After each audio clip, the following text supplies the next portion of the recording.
Everybody, what's going on? Welcome to another episode of Personal Mastery Training. It's your first time listening. I do two episodes. One is a strategy session where I pose ideas. I share with you ideas I receive from my clients, readings, epiphanies, whatever it may be to get you to, I want you to stop. Just jump off that treadmill that we run on so often and just think about life. I have this great quote that I keep repeating on all my podcasts and everywhere I go is, don't get through life, don't get through a challenge, get from it.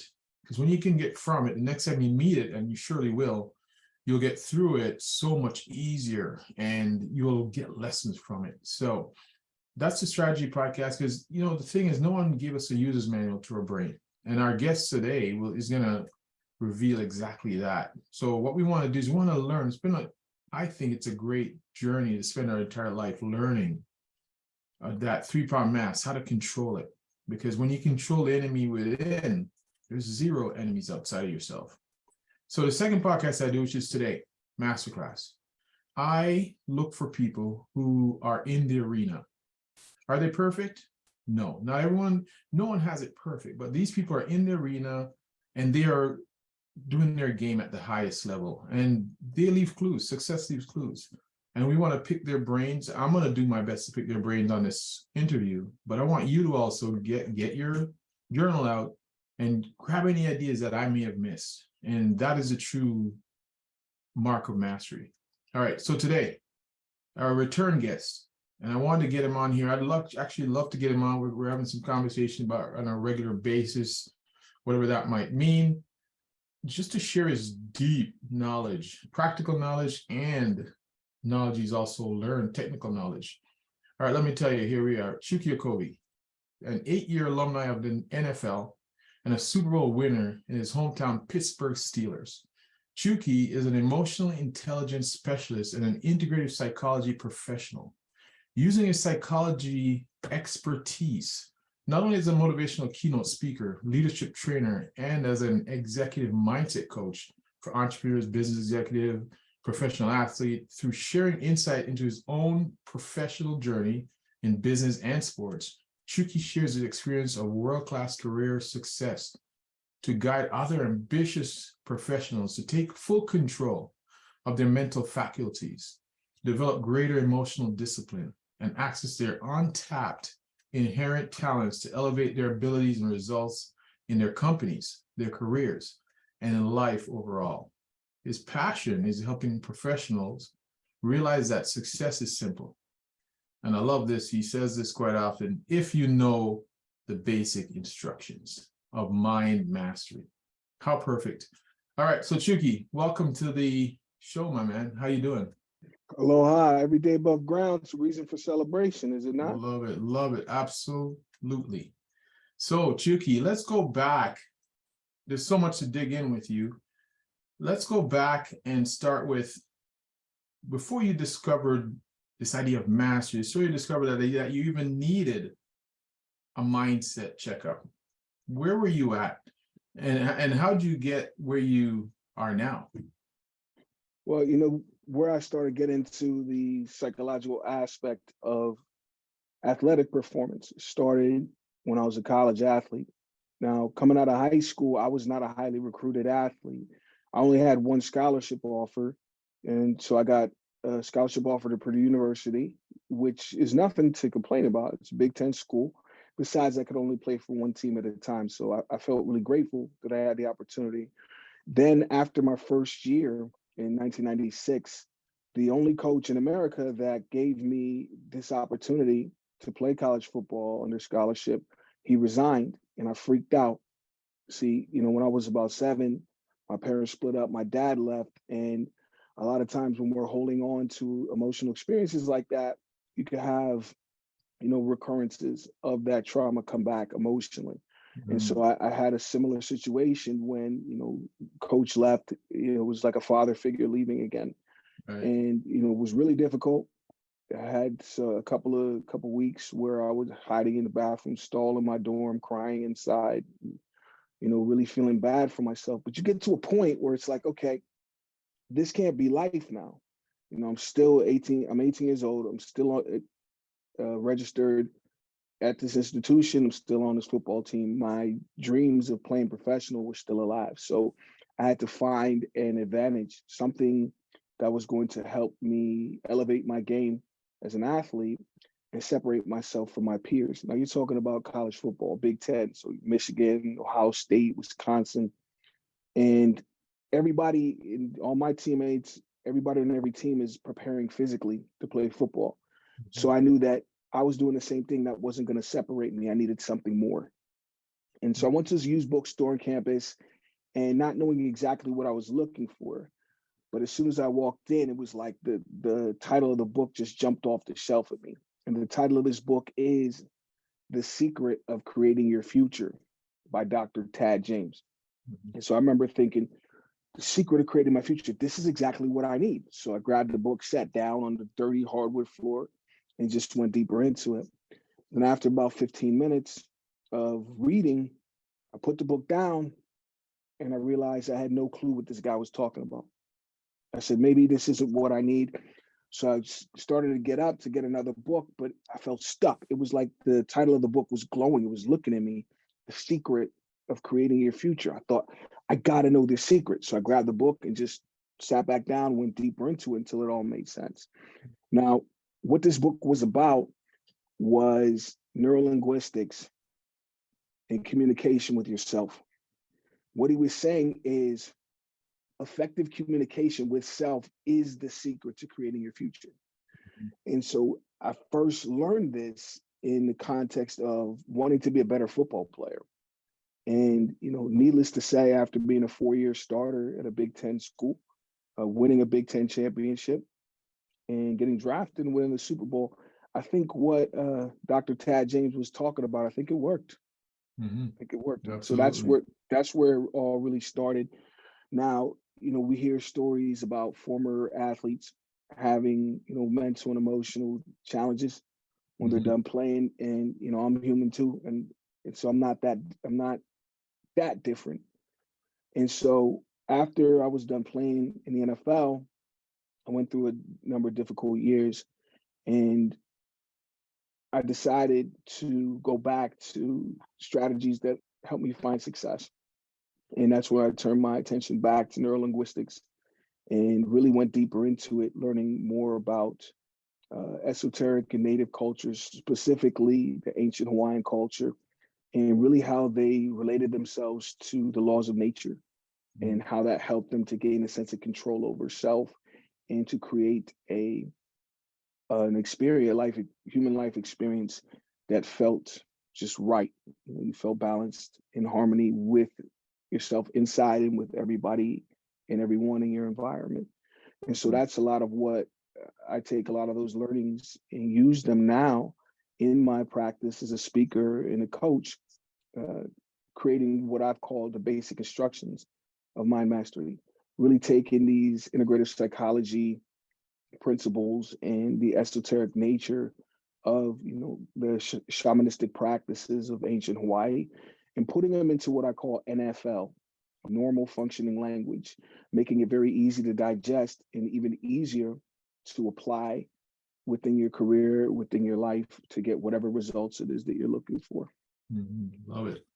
Now I'm going to go back a little bit and touch on something you said. Here you are. You wanted something, you knew, I want to do something to make myself stand out. So you went to the library and you found that. Okay. What's your belief around everyone, almost 8 billion of us on this planet? Do you believe we all have a different path to take? And what do you believe about the pursuit for finding your autonomy, or, what makes you brilliant? I think that the short answer is yes, everybody does have a path and a purpose. There's nobody's here by accident, nobody's here for no reason. And that's just a belief. I'm sure a lot of people would argue that, but they're entitled to their opinion.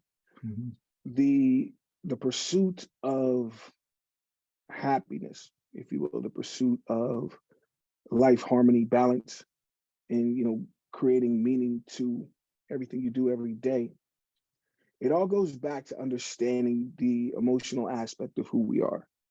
And one issue, there's a couple of issues that we run into with the human animal, and that is, from the moment we're born, we're constantly looking outwards. Think about a baby's born, they crawl up the mother's stomach. They're already looking out for guidance, for survival, for learning how to navigate this new environment, this, physical plane. And they're looking to their parents, we're looking to teachers, we're looking to older siblings, and nowadays, we're looking online at thought leaders and gurus. So we're constantly focused outwards as if what we're looking for is out there. Mhm. And so we can get fooled into believing that, I'm trying to find myself. It always cracks me up when, you meet somebody who maybe is thinking about working with me as a coach and say, I'm just trying to find myself. I said, I can help you with that. Mhm. Check this out. You're right there. Mhm. Over. You're looking outside. The Yeah. thing is, our life, our entire human experience is inside. Even anyone watching this video right now who believes they're seeing you and me outside of them on a screen, you're not. What you're seeing is a picture in your mind based on the sensory data you've taken in through your optic nerve. Mhm. Your entire world's inside. Mhm. And so when you think about emotions, when you think about your path, what would really make you feel fulfilled? Mhm. Or in the simplest terms, it's what would make me feel that vibration of love, where what I'm doing, who I'm being, what I have in my world all vibrates at that emotion of love, or aloha, if you will. And what it comes down to in terms of finding your path is, if it's not moving me closer to that feeling, if it's not giving me that level of satisfaction, then it's probably not your path. And so to simplify it into NFL is, love is an emotion and emotions are inside. So what I'm looking for in terms of my path is not outside, it's inside. It's Mhm. what can I do that brings me that feeling? Is it helping people? Do you feel, love, or do you feel that aloha, that positivity when you help somebody achieve their goal? When you help, if you're in the medical profession, when you help somebody heal, how does that feel? And that is, you're chasing that feeling, and the Mhm. feelings inside. So that's the biggest thing, is understanding that in terms of looking for my path, what I'm looking for, the evidence is going to be inside. Mhm. I'm helping people out there. We may even go to work, which is a building that's out there. But the end result of your experience, all the effort, all the focus, all of the emotion that you put into what you do, what is the effect that you're causing? Is it love, Mhm. or do you wake up Monday morning going, oh, I gotta do this? Because if that's how you feel, then you're on the wrong path. Mhm. So, a couple of things I want to one, I want to ask you, and second one is expand. One, and I'm sure you've come across these people who in their minds are absolutely lost. I don't even know where to get started. I have no clue where I go from here. No clue what I want. I don't know what I Mm-hmm. want. That's one. And two, part B, I guess, of what you were saying is, in NLP, they talk about every resource you need is already within you. Yep. So if they hear what you say and tomorrow they become a champ from listening to what you say, there's no magic you did. They just unlocked what was already in them. So I want you to just expand on that a bit. But first to talk about, what do you do? Someone listening, and they say, it sounds easy for you, but I don't know what I want. I don't even have a clue where to start. What do you tell them? Mm-hmm. First thing I do is ask them. Well, I would let them know that I appreciate what they're saying, that they can't seem to identify what they want. But one thing I know, when clients come to me, they're really good at identifying what they don't want. Yeah. So that's where you start. That's where you start. If somebody said, well, I don't know what I want, I said, okay, great. what do you not want? And they're gonna have a whole lot to say about that. Mhm. And you listen to that, you identify that in your mind, and you say, okay, this is what I don't want. The next question you ask yourself is, what is the mirror image reverse of that? That's it. That's what you want. So if you know what you don't want, you by default, you do know what you do want. Mhm. The thing is, we as human beings, a lot of times stay so focused telling the story in our mind about what we don't want. Yeah. And that becomes the focus, it dominates your mind, is what you don't want. And see, you know, if you're looking at me on the screen and say, what I don't want is over here, and what I do want is over here. If I continue to tell the story about what I don't want, then all of my attention is focused that way. Mhm. I can't pick up any clues, no breadcrumbs. They're going to lead me towards what I want because I keep telling myself the story about this. Yep. So that becomes all you have. That becomes your reality. Remember, your reality is in your mind. If you continue to tell the story about what I don't want, if you continue to tell the story that I don't know what I do want, you're literally doing the same thing we used to do when we were little kids. You're playing make-believe. Yeah. And the more you tell yourself, I don't know, the more you're making yourself believe that. That's what Dr. James was talking about in the book. Yeah. Is the reason why you're lost is because you keep telling yourself that and you're making yourself believe that you don't know. But the fact is, if you know what you don't want, life is a dichotomy. That's how Mother Nature works. If you know what you don't want, you automatically know what you do. Look at life on Earth. Everything's a dichotomy. Everything. All you got to do is look around. You got man, you got woman. You got day, you got night.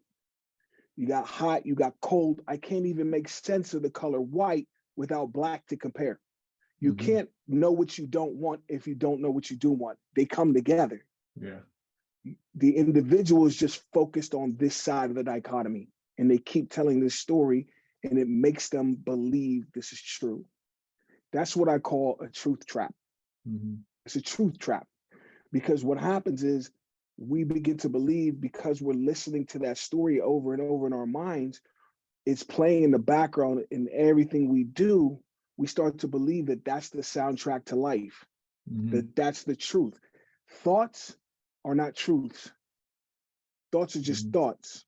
And so once you start to recognize that, you also recognize that there's nobody else in here telling the story of my life or feeling my emotions. So Chukky, real quick on that note, if someone says, so you say, you know, they say on this hand, I don't want to be sad. So the flip side is I want to be happy.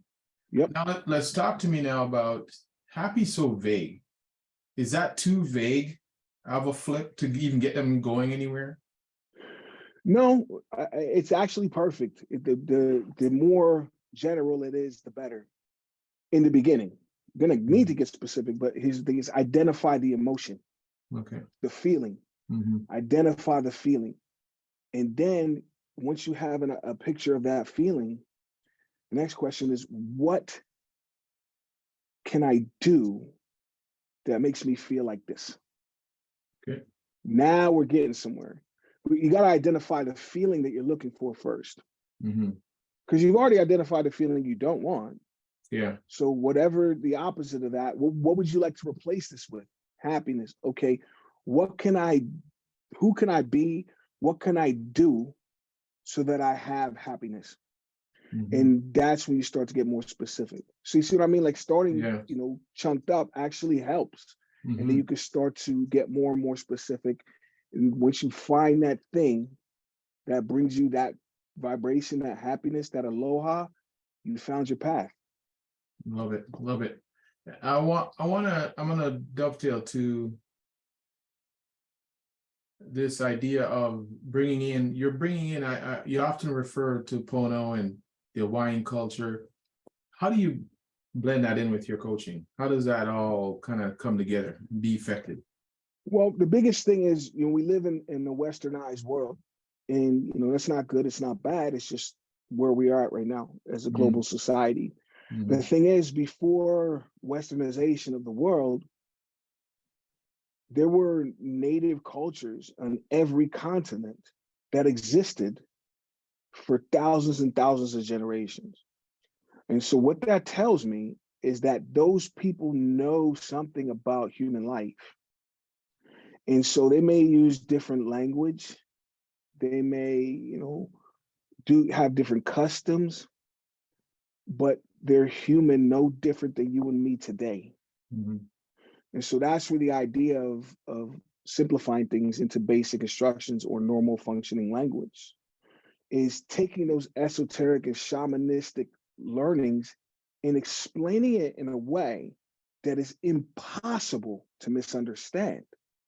See, one of the issues, especially as an integrative psychology professional, if you've ever been around people in the medical profession or people in science, there's a lot of industry jargon. Even if you're in health and fitness, there's industry jargon.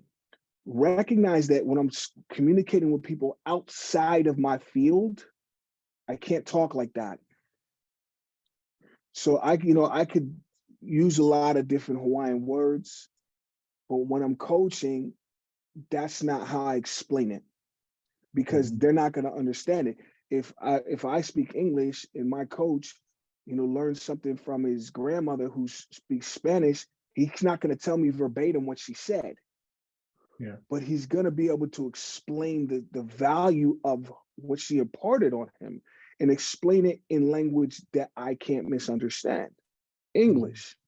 So that's the big thing, is getting past the surface level of looking at words and say, well, I don't know what that means. Well, I didn't know what the word the or and meant before I learned how to read. So it's less about looking at it and identifying the difference between us today and those ancient Hawaiians or the ancient culture of the Far East or natives of this part of the world, North America, South America. The thing is, people today look at them and say they're different. No, they're not. They're not as different as you think. And there's a lot of things that allow them to exist for thousands of generations. It's ancient wisdom that all of us can use today to solve problems that we're experiencing in our life the same way they did. The same human life that they're living is the human life we're living. We're just, 1,000 exits on the highway past where they got off. That's all. Love it. As you were coming up, this is a lot of my athletes go through this, and high performers. Did you ever hit a time when you had imposter syndrome? You felt like, I don't belong here, someone's going to find me out, or I don't deserve this? I don't know if I ever embodied that thought or belief. There are moments when you are wondering, can I be better than I am right now? Should I be better than I am right now? Have I done enough work and preparation? Have I put enough focus into creating whatever I'm able to offer to my team or in the competition or to myself? Have I done enough? And that question, it's not a good or bad question. There's no such thing as good and bad are not truths, they're judgments. So to ask that question is not good or bad.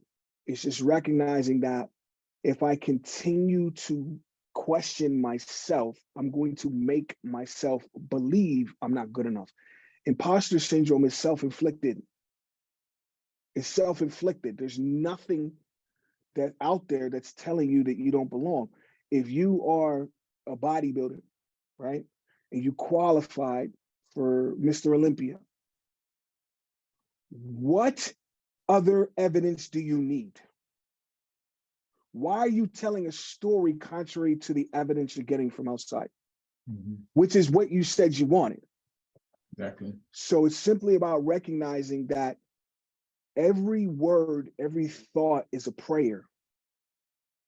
And every prayer is answered depending on your congruency in what you're asking for. So if you say, if I'm a bodybuilder and I say I want to be Mr. Olympia, and as I'm working out every day, I'm thinking about that result.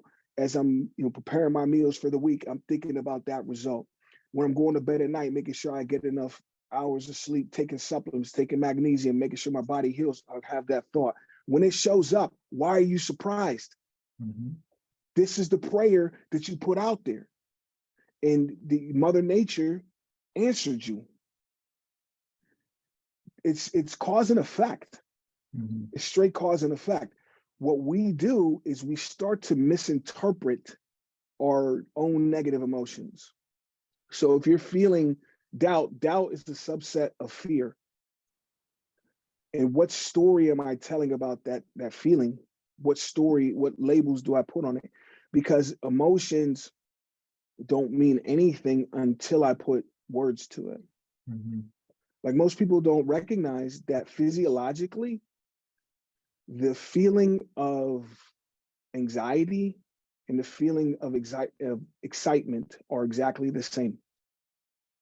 The only difference is how we label it, the Mm-hmm. words we put to it. How do we describe that? How do we interpret it?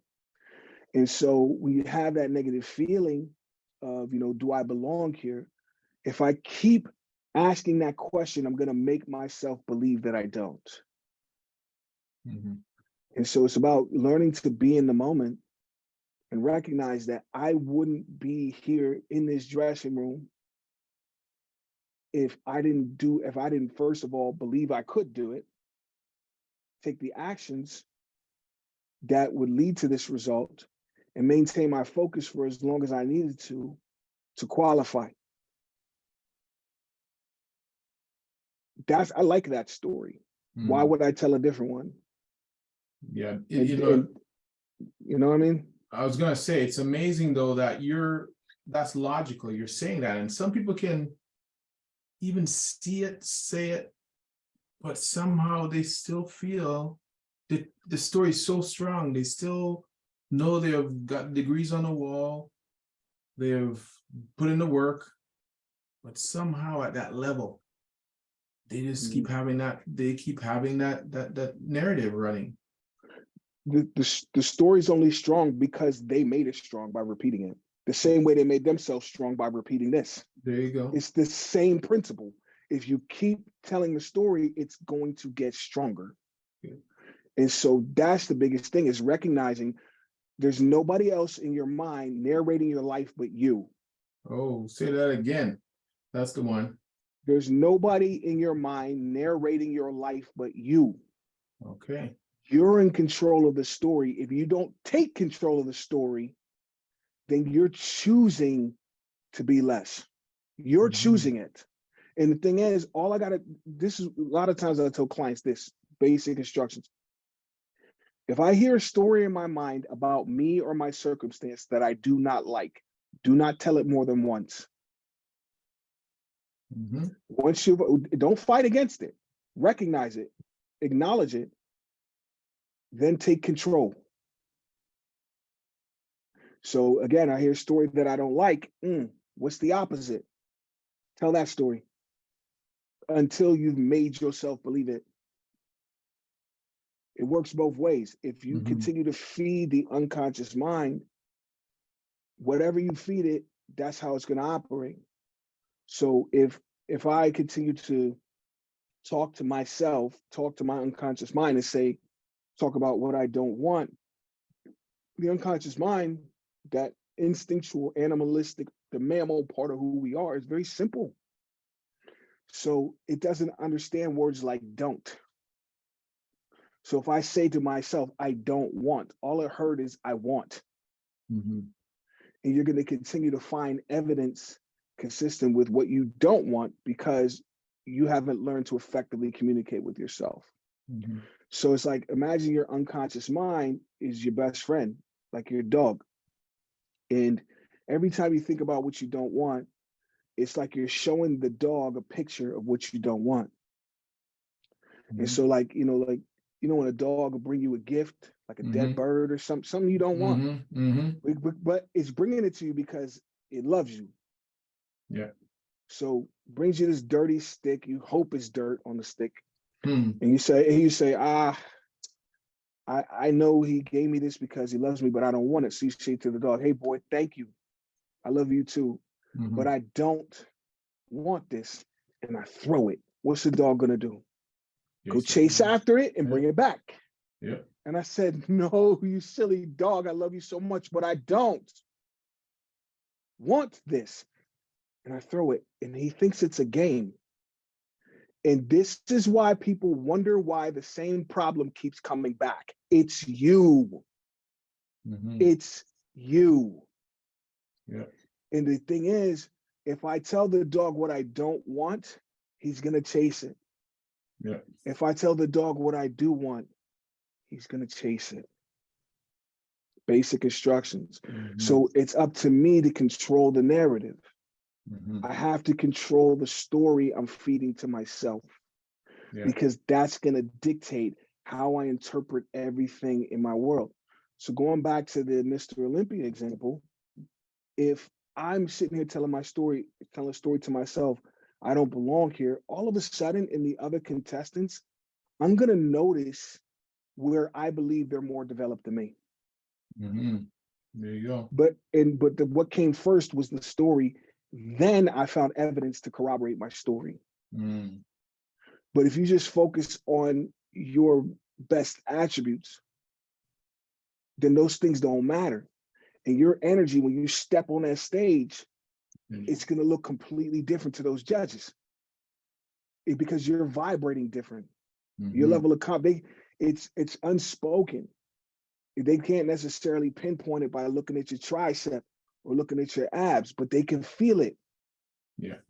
They can feel the vibration. So yeah, 100%. And you know, the whole thing is 93% of communication is nonverbal. So you're 100% right about this idea that once you step on stage, and in the sport of bodybuilding, fitness, athletes, it's a lot of subjectivity, because you're not running 9.53 or beating at a certain time. It's literally looking at how conditioned, how big, how full, it's all subjective based on those judges sitting there. So a lot of this comparison, I'm gonna just, we're coming closer to, you know, this part of our segment, but talk about comparison, this idea, because this is a thing that plagues this group of people. As they get close to stage, they start to look at Instagram and look at various things, and as you said, start to compare and look at other people's better parts, and you know, and judge themselves against their better parts and not looking at theirs. So speak to a little wisdom on how they can control FOMO, comparison. Right. You know, it goes back to what you just said, is it's subjective. For each individual, the way you're judged, you're not really judged compared to other people. That's where the misunderstanding is. When we're focused outwards instead of inwards, we are comparing ourselves to others. But here's a point that I've yet to be challenged on it. Maybe today will be the day, I don't know. But most people don't realize that every single one of us is perfect.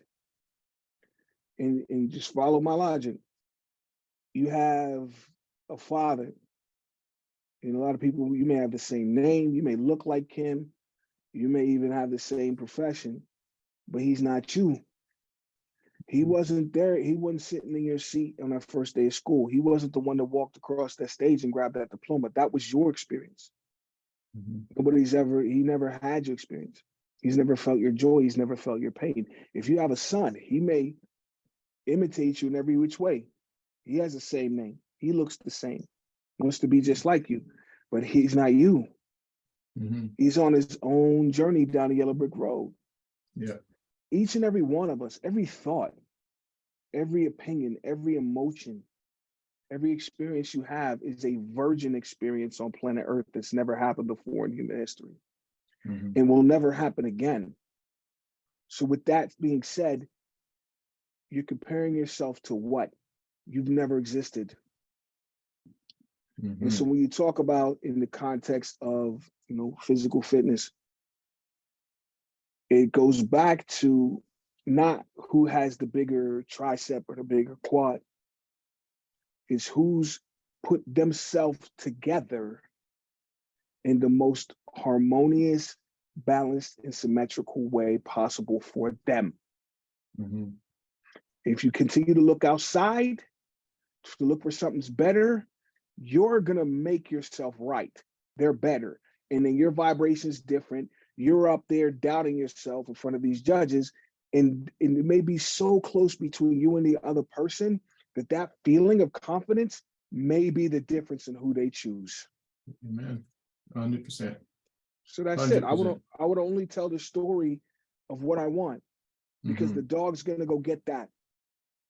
Everyone's gonna feel that story. They're gonna feel that vibration. If I continue to look outside and say, oh, I'm not that, good. I'm glad I'm not that. I'm glad I'm me. Yeah. Now, how can I get the most out of what I'm working with? I want two questions and then we'll close this up. First one is, talk to the idea, do you believe in a fear of failure? Or is it a fear of success? Which one do you kind of lean towards? I think in a sense they're one and the same. It's like two different dichotomies of fear. The Yeah. issue is not the success or the failure, it's the fear. And that a lot of times when we feel negative emotions, we need to project it outwards on something. On something. You know, what happens if I don't get my result? Mm-hmm. And then we start to imagine a story about what could go wrong. Yeah. What happens if I do get my result? Then we imagine a story of what could go wrong. But it all comes down to my, what I'll call misinterpretation of the emotion of fear. Mm-hmm. You're misinterpreting what that feeling means. And we be my misinterpreting. What story are you telling about it? The thing is, everything you've ever done for the first time in your life, before you ever did it, you felt that same sensation. If you ever jumped out of a plane, if you've ever, for me, I think about when I was a kid, the first time I went on a roller coaster and I was scared. First time you ever had sex, same feeling. Mm-hmm. And you notice in each of those situations, after you decided that that feeling wasn't going to stop you, then all of a sudden it became one of the most valuable, pleasurable, fulfilling experiences of your existence. So that, calling that feeling fear before I did it, maybe I was wrong. Mm-hmm. Maybe it wasn't fear at all. Maybe I labeled this emotion inaccurately. Mm-hmm. Because remember, fear and excitement physiologically feel the same. And so that's the big thing. Is fear, failure, fearless success? No, your issue is the fear and what power you're giving to that label of fear. Mm-hmm. Yeah. What does that word mean to you? And that's where it's like, well, everything I ever did that was memorable and worth doing, I felt fear before I did it. Maybe that's the precursor to greatness. Oh. Who knows? Oh. You're in control of the Okay. story. You are in control of the story, so tell it in a way that it works for you. Okay. Precursor. Did you all hear that? How about that fear that you feel inside? If we can transmute that fear and understand it, could it possibly be the precursor to your greatness? Yep. Love that, because fear does cause you to to make change if you allow it, if you let it happen, and it does cause you to get into flow state. Challenges make you go into flow state, which precedes greatness. So I love that. So final question for now is, when you start to work with executives, athletes, high performers, what are the stages you take them through, and then finally, how does someone get started with you? All right. 4 basic instructions to get whatever you want. There are 4 basic instructions of empowerment and positive change. Or, as I like to put it, the 4 basic instructions of mind mastery. Basic instruction number 1, we have to let go of the past. And what that means is a couple of different things. Number 1, let go of the past in terms of our emotions. So a lot of times we've been through difficult things in the past, where we have financial losses, maybe been through difficult breakups, traumatic experiences that are not happening now. But if you think about it right now and the emotion comes up, then we got work to do, because the event's not happening now, so it shouldn't affect your results in the moment. So we have to let go of that. People say letting go of the past is hard. Well, Dorothy and the Wizard of Oz thought getting home was hard too, until she learned the basic instructions of how to do it, which is what I teach people how to do, is that it's actually a lot easier than you think. You also need to let go of old strategies, old ways of thinking. So any limiting beliefs that you have about yourself, thoughts about self like, well, I can't, I'm not, I don't want. We have to get rid of that language. We have to get rid of those thought patterns or strategies, if you will. And it's these changes can happen very fast. If the big thing I always tell people going in is, you don't have to know how. What I need from you is a desire to change, a commitment to changing whatever I feel is blocking me to what I want.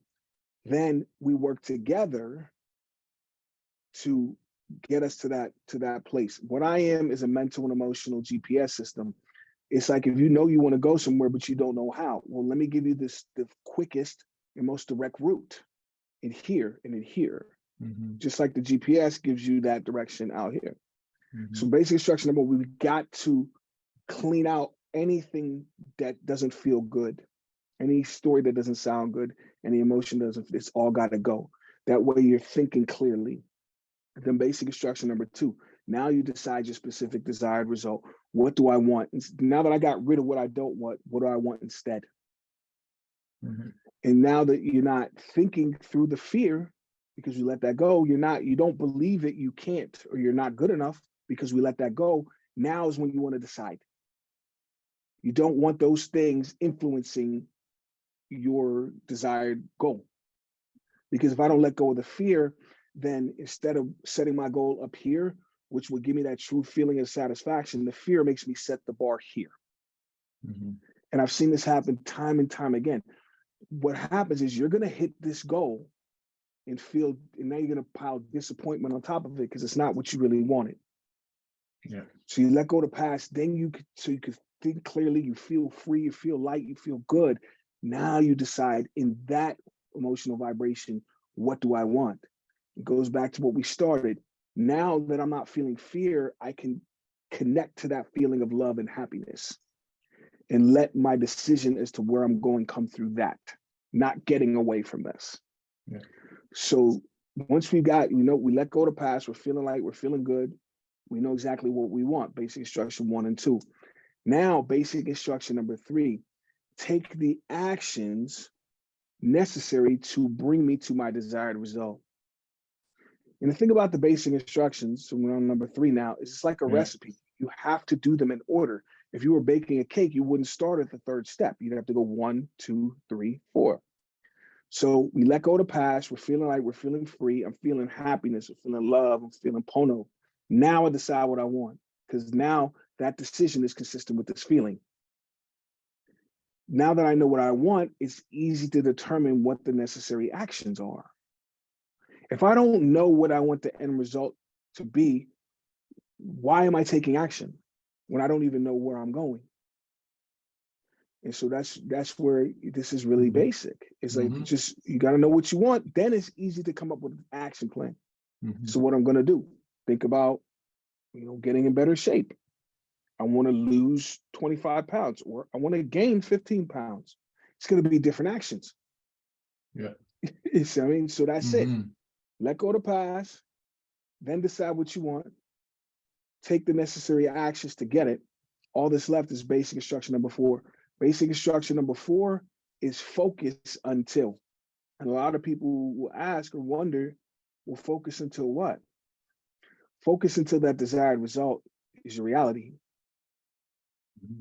That's it. Love It's it. so depending on what you want is going to determine how long I need to focus. So for me, I decided at a very young age that sports was what I wanted to do. Why? Because when you're that young, I was like 6, 7 years old. There's not a kid out there. There's not a man playing professional sports at any level right now that when he started was thinking about money. Nobody. It was because of how I felt. It was because of the vibration, the self-worth and the self-love that I felt. And so I decided at age 7 that playing sports is what I want to do with my life. But that was age 7. I didn't become a professional till age 22. So for 15 years, I had to focus until. And so that's it. Those 4 steps. It doesn't matter if you want to make $1 million or you want to lose 5 pounds. Same 4 basic instructions. And the specifics is going to depend on the individual, where they're at, what they want, and what they need to do. Absolutely love it. That's simple. Now, how do you have, let us know about your website, any programs coming up, any seminars where they may get to more of you. I know you're on social media. So where can someone get started and get more of information from you?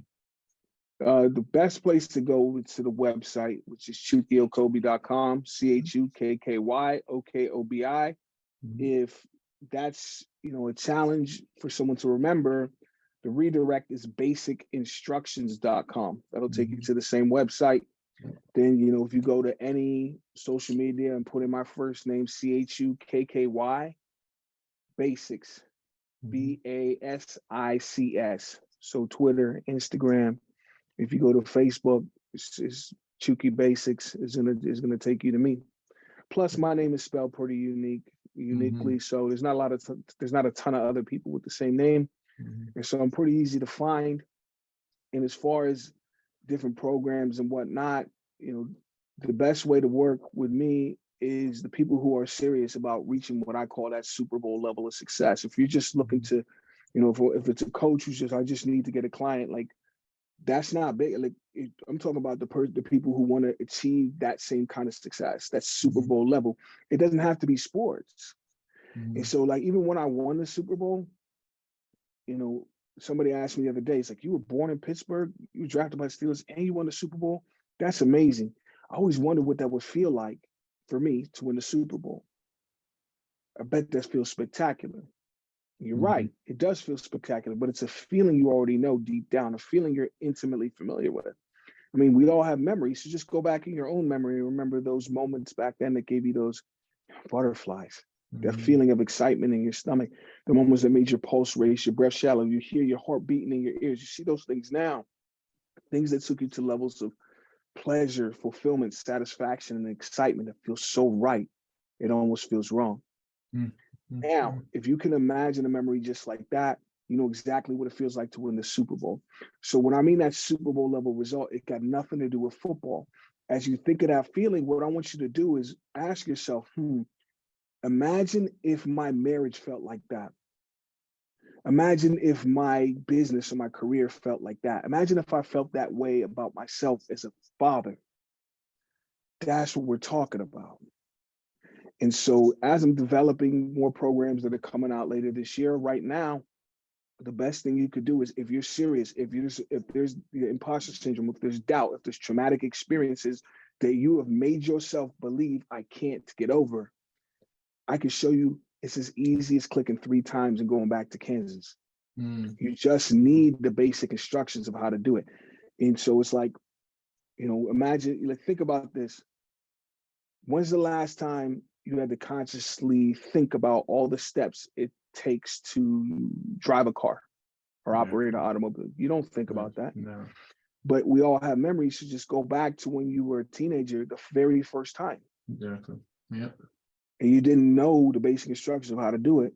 You probably got out of the car like, man, that was tough. I don't know if I'll ever be as good as I see other people driving. But you got in the car and did it again. Yeah. and again until one day you got in, put the key in, and you were gone. It was automatic. Yeah. Letting go of the past is the same. You just have to open yourself up to learn. Most adults, the issue we have is we believe we know or we're supposed to know. How are you going to know what you don't know? You don't know. Exactly. If nobody's ever presented it to you, then how would you know? How you do the best you can with what you did know. Mm-hmm. Now it's time to learn something new. So ChukkyOkobi.com or basicinstructions.com. You go to, I have a YouTube channel, and reach out to me. I can explain, talk to me about what it is you're looking to create. And, in the free clarity session, free coaching session, There you go. maybe just even in that session, I may be able to give you some direction that will help you see your own situation differently. All right, everybody. All of what Chukky just told, the instructions, it'll be in the show notes. So check it out in the show notes, and you just click on there and go check Chukky out. Just think about this. Success leaves clues. And Chukky from very young age has gone on a path that you may be wandering down yourself, may have gotten stuck.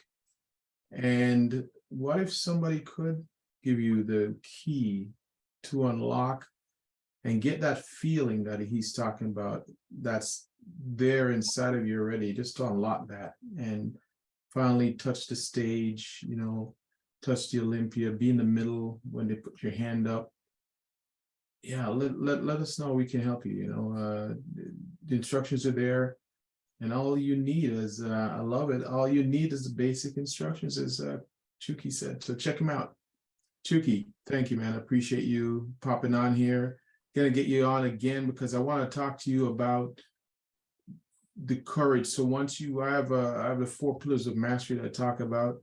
So we find out what we want, but a lot of people it takes courage to really, the book by Stephen Pressfield, The War of Art. It talks about the idea that when you are on the path of what you want most, you hit resistance. So I want to dive into some of that with you. I want to dive into so many other things that business people face. So, but we'll get you back on again for part 3. So awesome. Appreciate you, man. All right, for sure. Aloha, and thanks for having me. Awesome. Everybody, you know why I do this? Because I want you to be relentless about your pursuit for personal mastery. It's worth it. It's worth the trip. All right, on to next time. Peace and love. I want to leave you with that. Dissect it, chop it up, journal on it, see what you get from it. Okay, if you know someone who needs this information, let's build a community of people who believe that I shouldn't get through life. It's tiring. I want to get from life. Let's build a community of all of us. We gather together, dissect life, because life is wonderful at times. Most times it is. We just have to pick out the nuggets from it. There will be challenges. Absolutely. No doubt.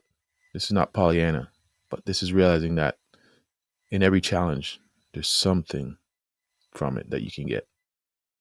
All right. Like, subscribe, share. Someone you know may need this information. I'm going to leave you with my mentor's quote that I'll always remind you and be grateful to him for this. He said, "One idea, well executed, can change your life forever." So out of this podcast, what one idea did you get that you're going to execute on today? All right. Until next time, you know I do this because I want me to be relentless about my pursuit, your pursuit for personal mastery. All right. Peace and love.